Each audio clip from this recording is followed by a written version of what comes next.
Hi, and welcome to Dear Art Producer. I am your host, Heather Elder, and today is September 6th, 2023, and we are joined by Ali Burke, Director of Art and Print Production at 72 and Sunny in Los Angeles. Ali has had an illustrious career in agencies, high fashion brands, and editorial magazines. She started as an intern in the fashion industry at Tommy Hilfiger at the age of 17, moved over to Dolce & Gabbana, and then on to Marie Claire magazine. After a pivot to having her own handbag line called West Farron, Ali returned to the agency side and worked at Wieden & Kennedy, Mother, and BBDO, to name a few. Some of her accounts included Fry, Sunglass Hut, HBO, Spotify, OkCupid, Equinox, and Ford. Currently, she's at 72 and Sunny and has worked on United Airlines, Call of Duty, Marriott, and Google. Thank you for joining us, and welcome, Ali. How are you today?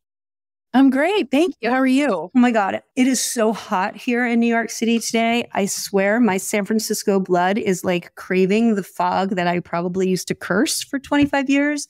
But it's like 95 degrees today and humid. Oh my God. It's that like late summer. It is. It is. And part of me likes it. And the other part of me is like, wait a minute, it's the fall. Aren't we like supposed to wear sweaters and jeans now?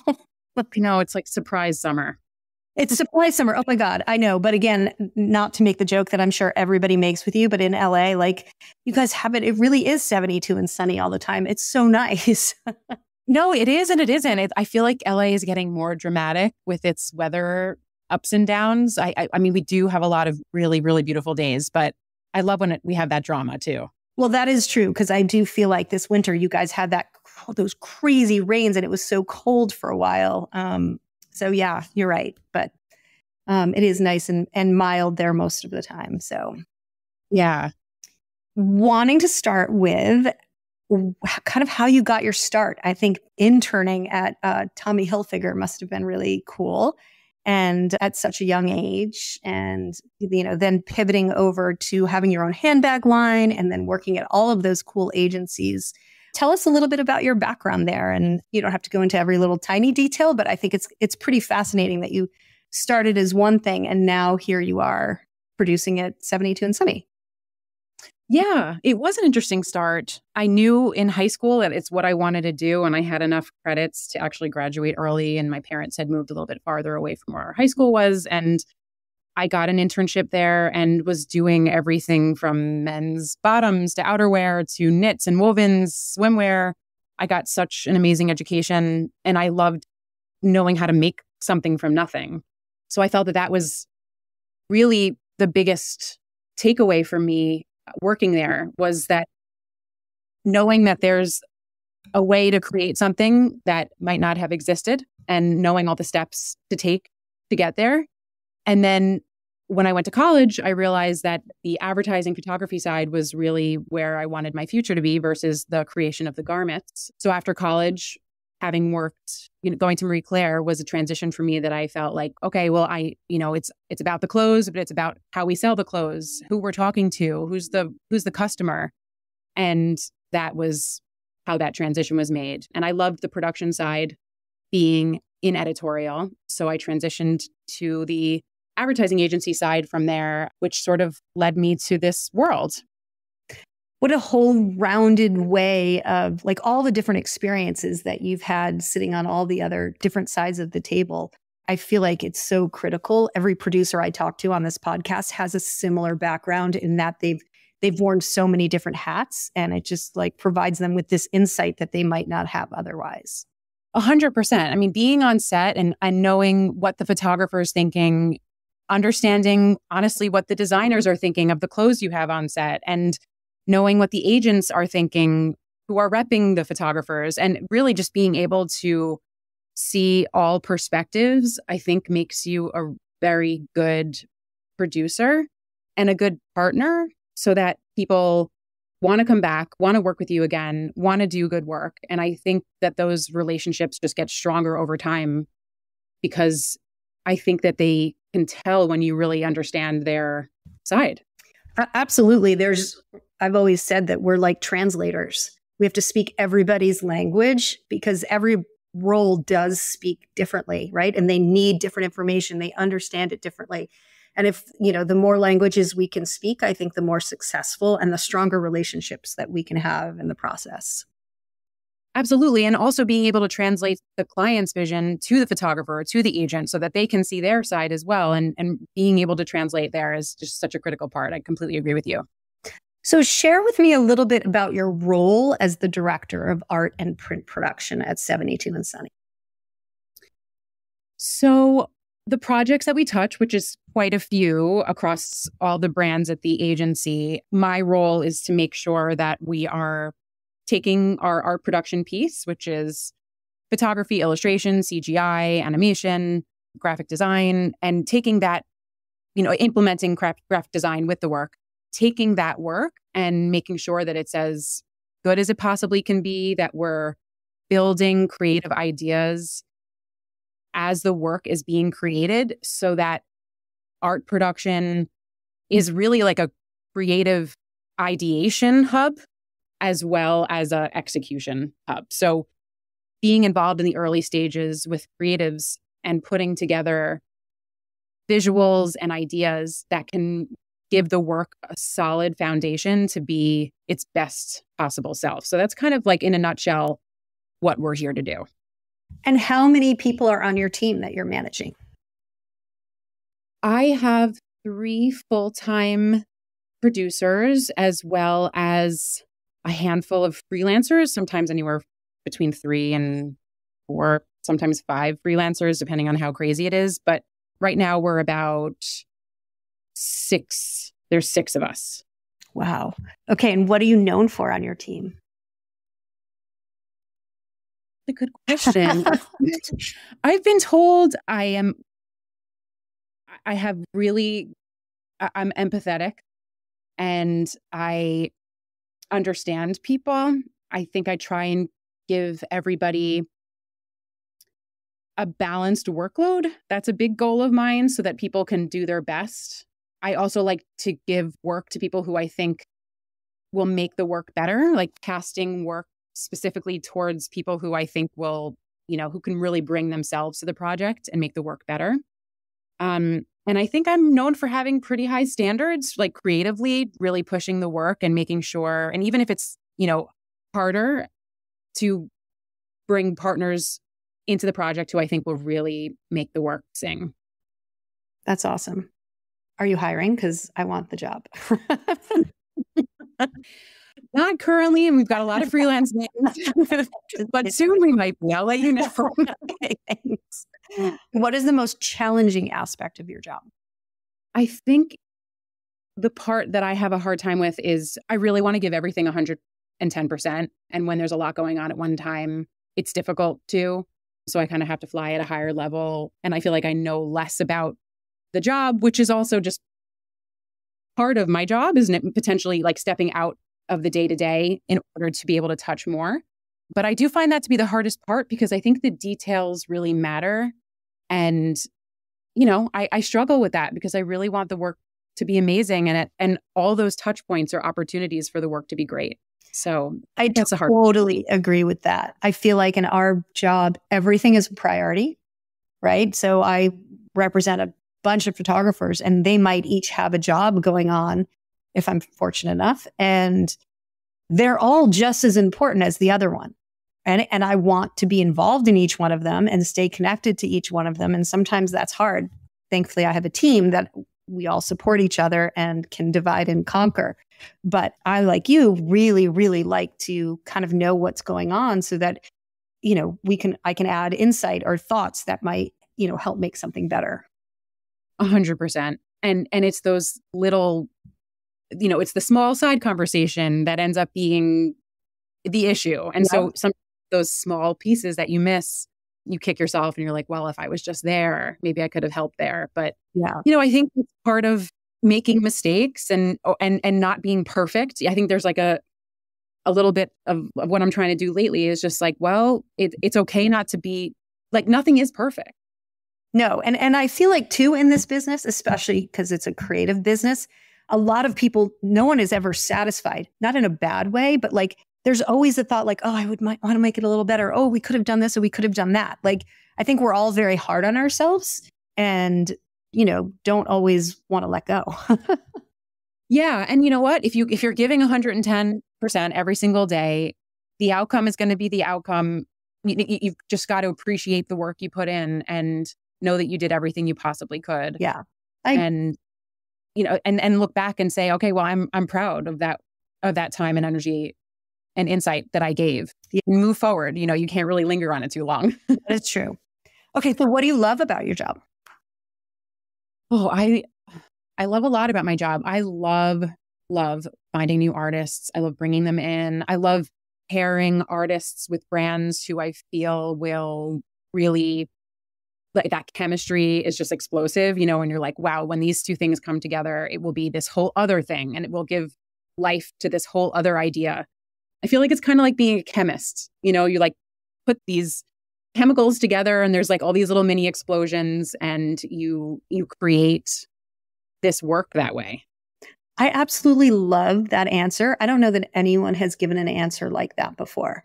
That the way that you think about combining the, work and personality of a photographer or an artist with a brand is really powerful. It's not just finding the right person for the project because they create imagery or content the way that the vision of the project is. Like you're looking deeper for something more meaningful for that pairing, and kind of equating it to chemistry is a really cool thing because it could go badly if the chemistry's not right.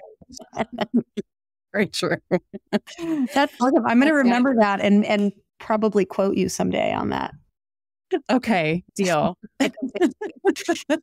Let's talk a little bit about production. I'm really curious to find out what clients are asking of you right now. And is anybody hesitating to produce right now? And if so, what's holding them back? Obviously, you don't have to give me specific client names if you don't want to, but just in general, what is your, what's your feeling of what's happening out there?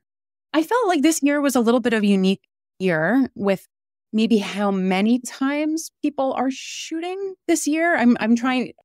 I think I've thought about this a lot. I don't know that there's like one diagnosis per se, because everyone, every client sort of got their own reaction to the way this year financially has played out. We have been shooting a lot, but what I'm finding is that it's on us, it's on art production to tell and teach the clients where the value is so that when we are shooting, we are reducing waste as much as possible. So basically finding the places where the customer is interacting with them and spending money in those places versus everywhere. So maybe in the past we were spending that money everywhere across the whole thing. And now what I think I've found myself doing is sort of saying, okay, how about we focus on these areas where the money will have the biggest impact and shoot this project so that when the customer interacts with this work, they're seeing the new you or the new product. Yeah. I think value is such an important word from where I sit on this side of the table. And it has definitely been a unique year. Things have been slower and very different. The idea of value is so important. And it's not just about cutting the bottom line because the client wants to spend less money. It's about working within a budget and providing the most amount of value. So even if there is a decent budget to produce something and we aren't able to maybe get them all their scenarios or provide the cinemagraphs they want or give them that little bit of extra motion and somebody else is, they're choosing based, not always, but they are really looking for that value and trying to get the most for, whatever they can afford.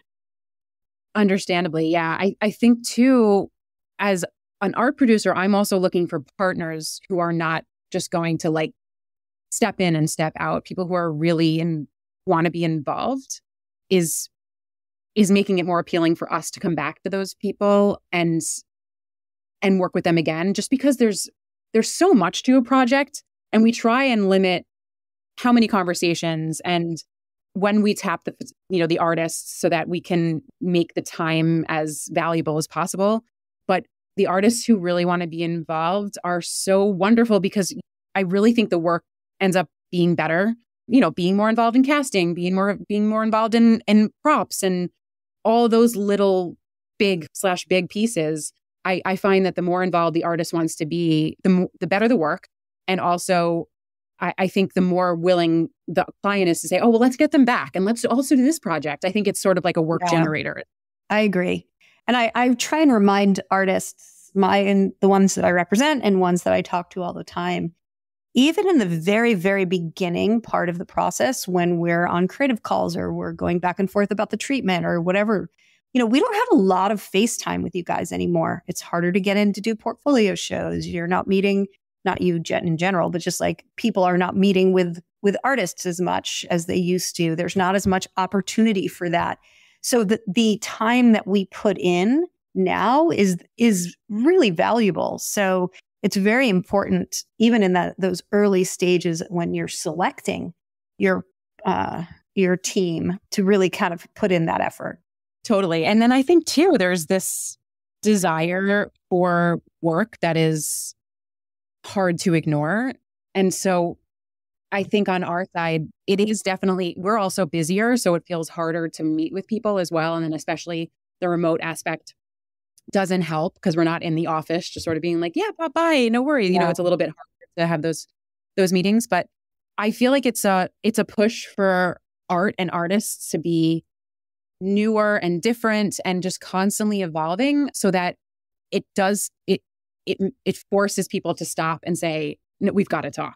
So I love that part too, when we look back in history where we're like, oh, this was that point in time where things got really weird and everything changed. I think it's kind of with those like little pressure cooker points. There's a famous designer named John Doyle, who started his company right around when I started working at an ad agency as an account person. And he just posted this really beautiful campaign from back in the 90s that he worked on with Nidal Kander. And he posted this whole backstory about it. And it was just a stunning campaign. And it basically, at the time, was really hard to ignore, right? It was one of those images that you were just like, wow, like that is so cool and so different for our times. And I think, I wrote that down when you said it, like work that is hard to ignore, like creating that type of work that causes someone to pause and pay attention is so important for an artist to remember, and not just on a job, but like for themselves, so that you are like, oh, I want to meet that person. I want that person to work on this brand. Like to be inspired by them is really important. Totally. And also commending the brand for doing something that no one else has done. What is better than that? Like that bravery I just applaud that. Yeah. Well, that's great. Okay. So what's your prediction for production through the end of the year? I don't know that I see things necessarily changing per se. I think there's always this wild push into the holidays to get stuff out the door. And then, you're whipping right into Super Bowl stuff into the new year. I don't know that I have like a generalization per se, but I think it's a great time to, catch producers before the holidays and share new work. But I think generally, I think it will probably be this way through the end of the year. And then maybe next year it will, I think people come back after the year and always have just a fresh perspective on things. So It'll be interesting to see how people feel coming back after the holidays. I agree. I do hear out there people talking how they are really hopeful that there is that push at the end of the year to kind of help move the needle from, for those that, had a particularly slow year. So I'm with you. I'm crossing my fingers, but I'm not making any predictions because I feel like this year was such an anomaly. Like I have no idea what to expect. So absolutely. And I think too, every brands have like a lot of stuff they need to put out for the holidays, and there's always that push. And two, I always say, like, even if you're not busy, it's a great time to create work. I think it's really exciting to use that time to do something that that pushes you creatively, and then showing that work, doing work for no purpose, if that makes sense, so that you can kind of like push yourself and push your aesthetic to break into something new visually. Oh, I think that is so important. I mean, that I say all the time is our inventory, right? If you don't create anything new and you're still showing work that even if you created from before the pandemic, right? That work is very different than what you would create nowadays. So it's really important, I think, to continue to show that you're inspired by the world around you.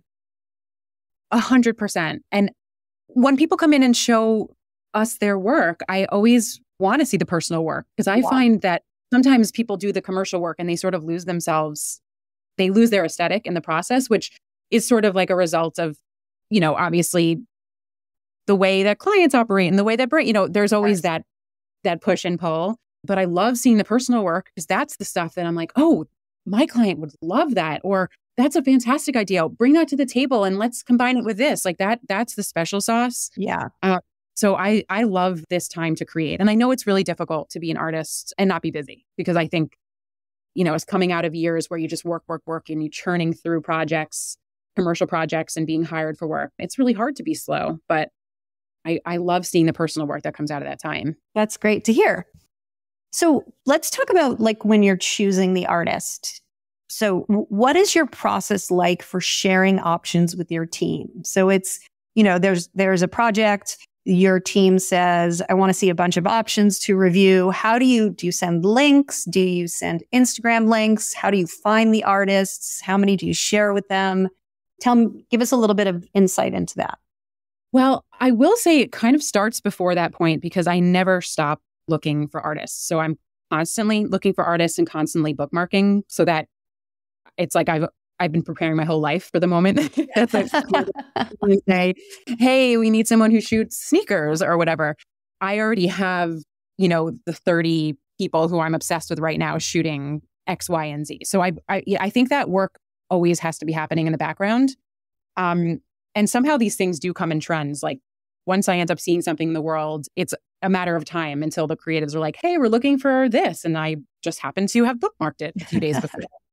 So typically what we do is I'll work with the producer on the project to pool artists together. We work in like a Google Doc, and we'll start throwing in names and ideas. And I love to have just like a day or two, if we're lucky to have time, to curate that list. And I like to send a lot in the beginning, but not so much that it's overwhelming, maybe 20, so that they can get a good sense of what is happening in the world. Like I think that landscape is really important to see what people are doing, sometimes like what the photographers are shooting for competitor brands, et cetera. And then we'll meet with the creatives to discuss the options. And it's a good opportunity for, me to speak my mind about previous experiences or things that I'm seeing of that person, or, just things that I'm seeing of their work and in the world. And then we cull that list down to, maybe 5 or 6 or something. And then we end up bidding with the top 3 that that we align with client on, or that we go to client with and say, these are our favorites. And do you share the artists with your client before you ask them to bid, or do you narrow it down yourselves, ask them to bid, and that's when you share them with the client? We'll probably narrow down to a larger pool. Let's say that's like the 6, and we'll make the calls and make sure people are available and interested. And that, the creative calls are a really important time for us to decide, okay, this is someone worth bidding with.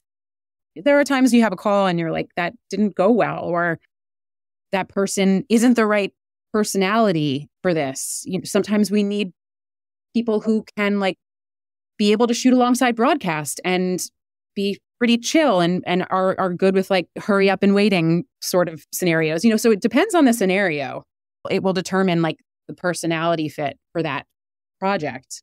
And then based on the top 3 of those calls, we will go in with typically 3. And if we can't decide 4 or even 5, but we will have had calls before we'll show the client.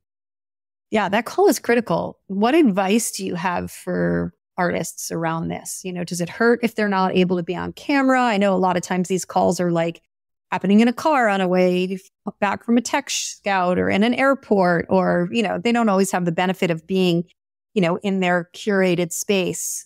So what advice do you have for people on those calls? I love this question. I would say be prepared. Like any interview, really get a very good sense of what is being asked of you and be engaged. I don't think you need to be on camera if you can't be, but it's really great when you can. So maybe try and schedule the call for when you are focused in a quiet spot at a desk if possible. But obviously, like we're all on the run. So we totally get that is what it has to be sometimes. But we're just looking for someone who's engaged and excited, and we can have an exciting conversation with, where you can tell the other person already has great ideas and has done this before. There's a sense of experience, not a sense of experience where you've done this 100 times before, but a very good sense of what is needed in that phone call. Because I think not saying anything and just saying yes, yes, yes to, when we're briefing you in on the project doesn't really help. Yeah. I think you need to be engaged. You need to ask questions and really be there 100%. If that makes sense. It absolutely makes sense. I find from where I sit on these calls, a lot of times we are being presented to, right? Someone's taking us through the scope of work. And sometimes it's very animated and you can tell there's a lot of passion and excitement. And other times, every personality is different. They might just be like, kind of just like ticking off the boxes, telling us exactly what it is. And I feel like, they're usually about 45 minutes to an hour. And I would love for there to be a bit more back and forth sometimes, because I feel like sometimes so much of the call is spent taking us through the project and not the time where we can kind of riff and brainstorm and get excited and talk, where that's not usually me doing that. Obviously, it's the creatives and I'm just there kind of paying attention. But there are, we sit on so many, and there are agencies that are way better at it than others sometimes. But I'm with you. I think that riffing and like collaborating and being excited on our side is so important. Sometimes we're not really given the time to do that. Interesting. I think I might take it for granted that we're always like so pumped. I think, yeah. I don't think you are taking it for granted. It's just for the people who are listening out there, like it's not always like that. And I really appreciate the agencies that, are like, okay, I'm going to take you through this. And now I want to hear what you have to say, and like have questions. And like, there's this like energy that goes back and forth that you're just like, oh my God, if these people work together, this would be amazing. I can only imagine what they're going to create. Totally. And maybe that's a good opportunity too to say, hey, I know this probably isn't the phone call to do this just based on how much time we have. And I know this is a briefing, but I can't wait for the call where we get to, jam and have a good back and forth. Maybe that's a good, if the person's, if the artist's really feeling that lacking, that might be a good opportunity to say, okay, maybe it's not this call, but the next call, like I'd really love to chat. Yeah. Yeah. That's smart. Okay. So what about treatments? Do you see the need for them increasing or decreasing? Increasing. Yeah. Do you agree? Oh, I absolutely see them increasing. I think they involve so much time and work on the end of the artist.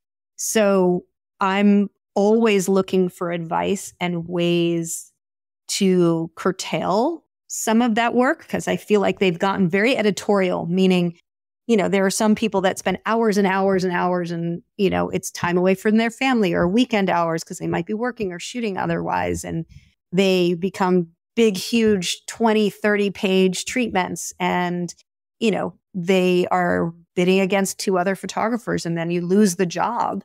And you're like, wow, oh my God. Okay, maybe I wasn't the right person for it, but wow, I just spent, collectively, we could have spent 20 hours, the team, on a treatment.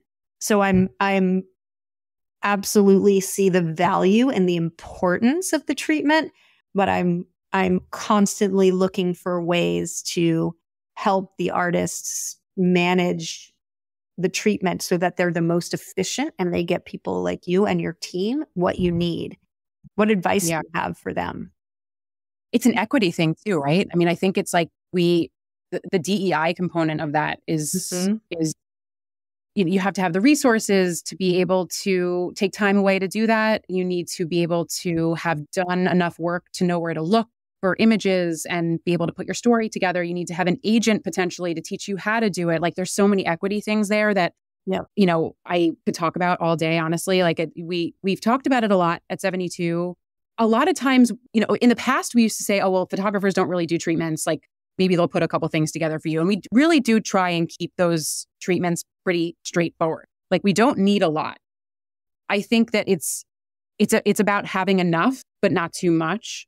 Yeah. And typically with what we're doing, it's about breaking apart the idea so that we can tell how you'd approach it versus coming up with new ideas. So, taking apart, okay, we're going to be at this location. Let's talk about the natural light. Let's talk about how we're going to light it. Let's talk about, manipulating the sun, or et cetera. Or we're talking about portraiture. Like, these are the kinds of portraiture I'm attracted to, like natural emotion, range of emotion. So really taking apart the idea and just breaking it up into little pieces versus having this whole elaborate thing. And I think that thinking is actually important for the production. It sort of kicks you 2 steps forward once you do get into production because you're already sort of aligned.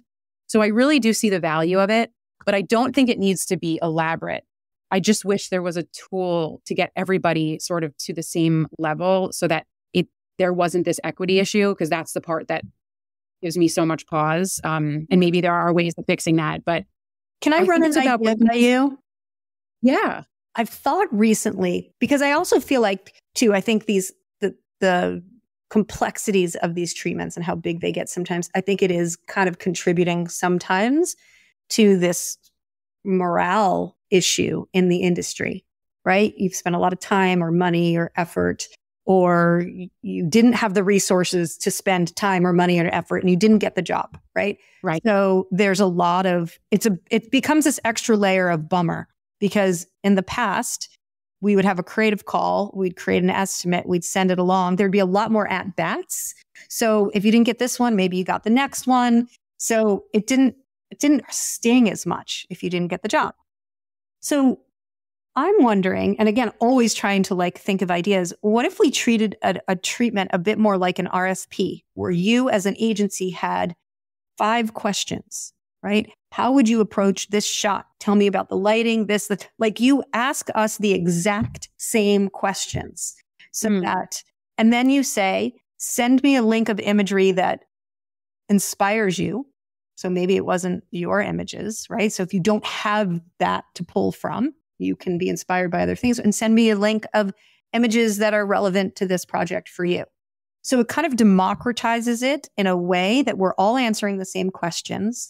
We all know what is expected of us. And I don't have to give you 5 extra pages on why, my casting director is the best, and, that you didn't ask for that or need that. And I don't know. I don't know exactly, but I just wonder if we were directed a bit more, instead of having it be this go create a treatment, and then we're all trying to outdo each other on making a more beautiful editorial style treatment.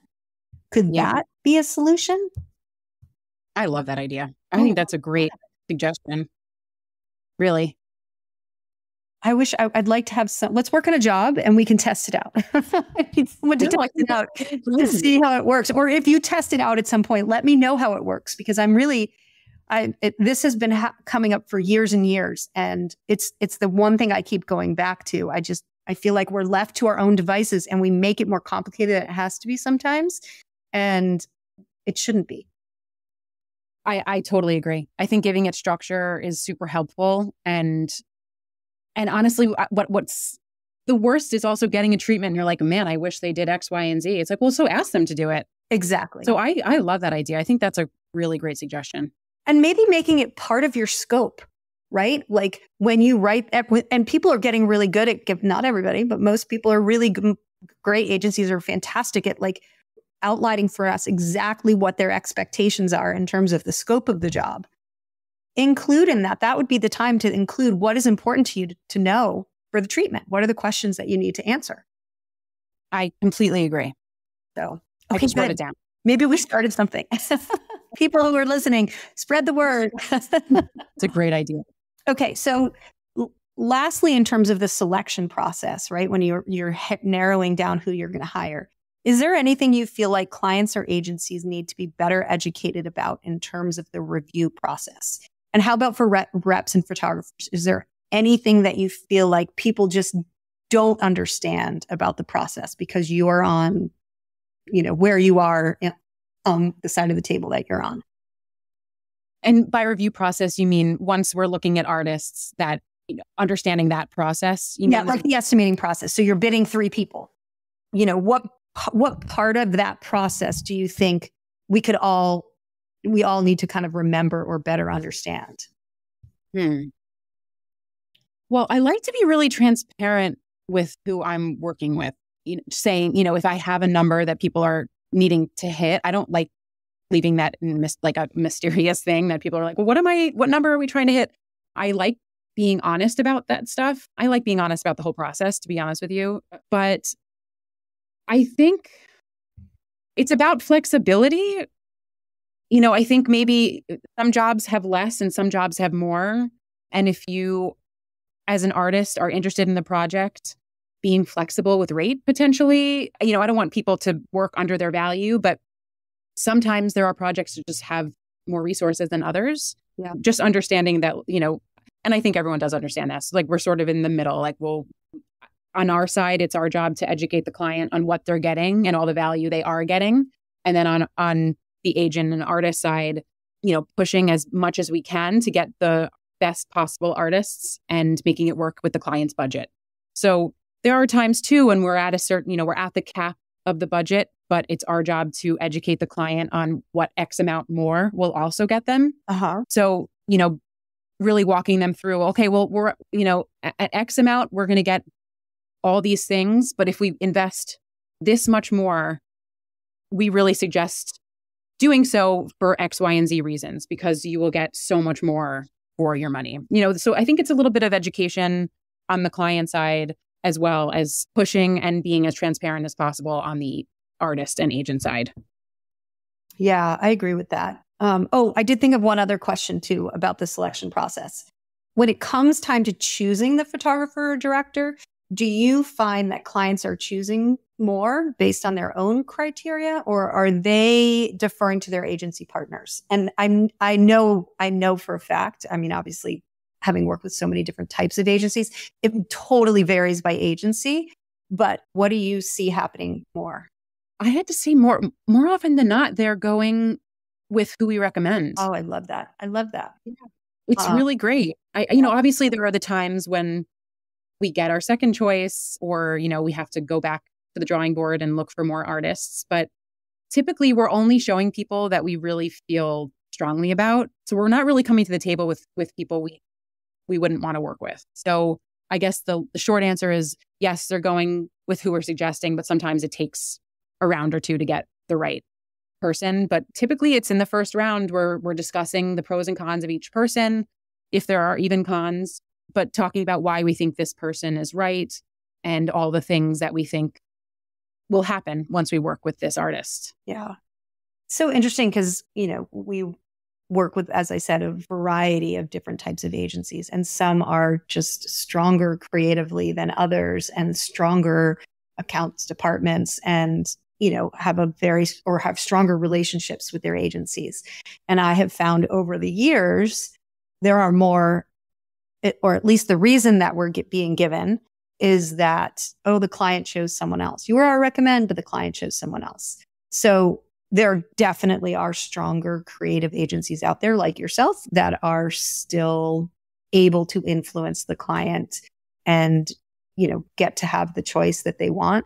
But, unfortunately, it's become a bit of a joke with a couple of rep friends that I have. And even within our own group, we're like, oh my God, please don't tell me I'm the recommend. I don't want to know. It becomes a bit of a curse. So I'd like to hear that at your agency, it's different. Yeah. I like to think it is. I think sometimes we run into that with celebrities where they will come to the table with someone that, we'll have gone through the whole process of looking for artists. And then the celebrity is like, well, I want to work with this person. And it comes very late in the game. So we do run it sometimes. And then as even the client's like, okay, let's go with their person. We have to, they have to feel good and feel comfortable for the work to be great. So let's do that. So we do run into that sometimes, but yeah, it's such a difficult thing. And picking up and moving on to the next project, it's just kind of, it's hard. But it's what we do, right? It is what we do. You said you were empathetic in the beginning. So there you go. Okay. So lastly, let's talk about marketing to you. How are artists connecting with you right now? And how about reps, and is there a more effective and useful message that rises to the top for you? Or does it really come down to work that's hard to ignore? Well, it always comes down to work that's hard to ignore. But I do love hearing from people who reach out to me. Like when people send emails, I really do try and read or, look at the images in each one. So work as you're working, sharing work as you're working is a great tool for me personally. I like getting those emails. I also love hearing from the reps who are great at reaching out. I love also portfolio reviews where we can, take a look at new work. But I do think in those portfolio reviews, you have to be prepared to show new work. Because I think a lot of the time we're on the sites a lot. Like we look at the sites quite often, and in the new work, the latest work emails we get from agencies, we do look at that stuff. So when we are doing a portfolio review, bringing things that we might not have seen is a good tool to say, okay, this was great, or I've got to share this with creatives, et cetera. But mailers and things like that, we're not in the office, so that I wouldn't recommend spending money at that. I think that money can be invested in different ways. And yeah, I think that's my short answer. But I love hearing from the photographers who are writing me and saying, hey, here's my new work. I hope you like it. I really do pay attention to that stuff. You touched on something really important, this idea of new work. And I've told this story before, but it was like, when I write a book someday, it's going to be one of the lessons that I've learned. I remember presenting portfolios, this was before COVID, to an art producer at an agency. It was in LA. And I went in with a bunch of the books, and it wasn't a big show. It was just like, we sat down at the couches and I shared some work with her. And she opened up one of the books and she was like, oh, this hasn't been updated. And I was like, oh my God, can I record you saying that, right? Because all I want is my photographers to create and send me new work so that I can update at the time the portfolio. And I was like, you're right, it hasn't been. And she's like, Heather, I just want to say to you that it is my job to know your photographer's work. So when you come here and you show me a book that hasn't been updated, I know that it hasn't been updated. So you're not showing me something that I wasn't paying attention to the first time around. And she said, and it's the same for websites. And I thought, she's not wrong. And she was telling me what I was preaching to would preach to my artists and continue to all the time. It is your job as an art producer to know what's out there. So when you go to a website and the images are older, or it doesn't actually matter if the images are older because they could still be very relevant and perfect for that photographer. But if you don't see any new work, you will know. So you're not pretending or fooling anyone when the work isn't being updated.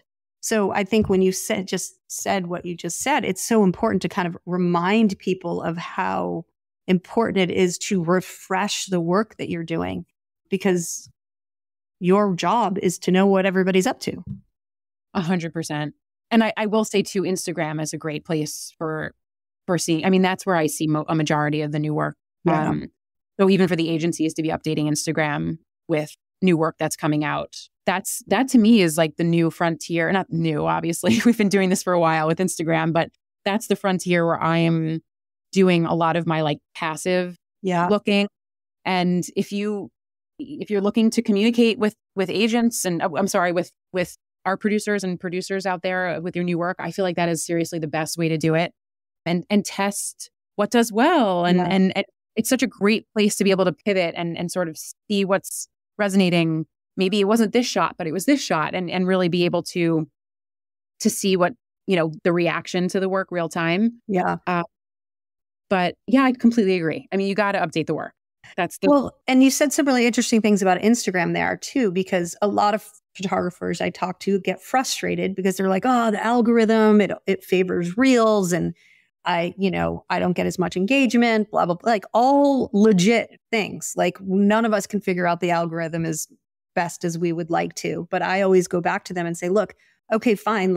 So maybe you're not getting as much engagement on Instagram as you would like, but people are going to go to your profile page. They're going to go to your Instagram page to look at your work. So even if they're not seeing you when they're scrolling through, if they're curious about your work and they know you and you haven't just popped up for them for some reason, they're going to go there and they're going to need to see the work there too.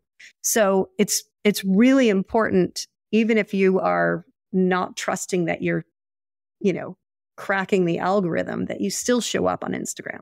Yeah. And sometimes too, someone will be shooting bright, sunny, sort of real people work. And then we go to their Instagram and it's dark, moody studio stuff for the last 6 months. Right. That to us is a cue of like, okay, that's what that person wants to be doing. Yeah. So we have to sometimes look at that and say, okay, well, will this person want to do this? Or have they changed? Have they evolved? Like there is a little bit of that too, where I think the work that you have in your portfolio, whether it's Instagram or something, on the iPad that the agent is showing or in a physical book, that should be the work that you kind of want to do, if that makes sense. Even if it means... And you don't know where someone's going to go look for you. One person might be looking for you on your website. Another person might go to Instagram. A third person might go to like an online like Ad Edge or Workbook or something. You have no idea where where that person's most comfortable entering the channel to go find you. And you have to be prepared in all of those places. Yeah. And I think as long as you feel like it's a true reflection of you as an artist with the balance of commercial and personal and all the, like you feel whole, I think people will see that in the work. Yeah. I think putting your heart out there and not letting the book be abandoned and be old, like really keeping it to feel like a part of you producers are going to see that and feel that. Yeah. That's great advice. That's really helpful. Thank you. Okay. So before we wrap up, I think we are almost at episode 100. I think you might be like 97 or 98 or something. Exciting. I know. Isn't that exciting? So I've been asking the same 2 questions of everyone from the beginning. What is your favorite thing to do on a Sunday? And if you weren't a producer, what would you be? So what are your answers? Oh, man. Okay. My favorite thing to do on a Sunday is to go on a hike with my husband and my son and get out in nature and like touch some sage leaves as we're walking through the trail. That's my favorite thing. And then maybe going out for lunch or something. And if I weren't a producer, I would be a painter. I paint in my free time. And I think that would have been something I would have liked to do if I weren't a producer. Spend more time doing it. Ali, how old is your son? He's 6. Oh, no way. That is adorable. It's like he still cuddles and like... The best. First grade. I mean, he still sits on my lap and holds my hand and just trying to hold on as long as possible. Oh my God. That is amazing. That's really quite special. I have 2 sons, but they're much older and they are not looking to sit on my lap or cuddle or hold my hand, but I do try and get a hug in there whenever I can. I love you so much. Yes. I'm not giving them a hard time at all. I'm just, jealous that they're not 6 years old. So, oh, that's awesome. Ali, this has been fantastic. You've really provided some really great advice and some good nuggets and some things that I've written down. I will absolutely share with my team and use. And if you do put that treatment idea into practice ever, I would be fascinated to hear how it went. And anybody out there listening, if you take that on, please let me know. I'd be really willing to explore that more. So it was a pleasure talking to you. I will circle back and let you know any feedback on that. I'd really love to try and do that on some projects. So great. I promise I'll circle back there. And I love talking to you. Thank you for having me. Absolutely. It was fantastic. So enjoy your short week and I'm sure we'll be talking soon. Sounds good.